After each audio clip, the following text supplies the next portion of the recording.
alam niyo sir, ang natitira sa akin, halos wala na. Yung prinsipyo at paninindigan na lang medyo natitirang konti. I wish to keep that intact. But open ho ako. Open ako. Hindi ho ako nagsasarado ng pintuan. Aray ko!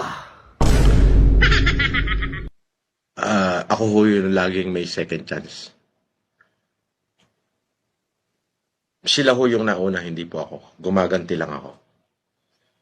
But if they want to buy out peace, my house is open.